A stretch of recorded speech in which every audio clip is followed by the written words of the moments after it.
Studio से गाना लीक भई रहे। हालांकि विशाल प्रेमी के पंच है। हाँ ये तो हमारे गाना।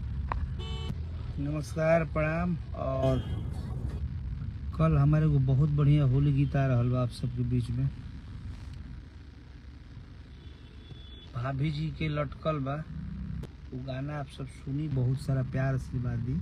और बहुत एगो बढ़िया गाना साथ छूटल है होली के, जो गाना रुद्रा से ही रिलीज रहे, विशाल प्रेमी के चेला के हमार गाना नया साल धूम काट के हमने के एगो होली बनौले बनी जा। जो आज वो गाना हमारा आइल बा बिना पोस्टर के रुद्रा से हमार गाना स्टूडियो से बोला लीक हो गया।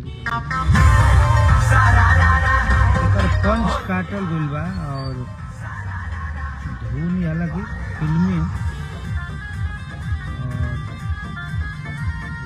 फिल्मी धुन है। एकरा के काट के सब लोग गौले बा, हमहू गौले बनी।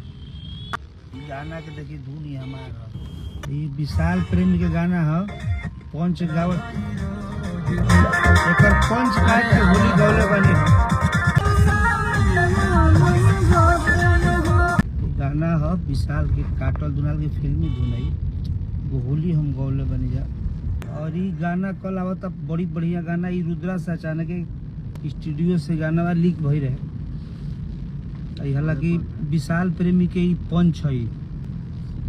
नया साल में ये माल हमसे पट जाना हो चेला के गाना हमारा है। कब हालांकि फिल्म में ढेर सारा कटिंग कैल गई बा। रवि के गीत है। प्यार दिए आशीर्वाद दिए आप सब सुनी।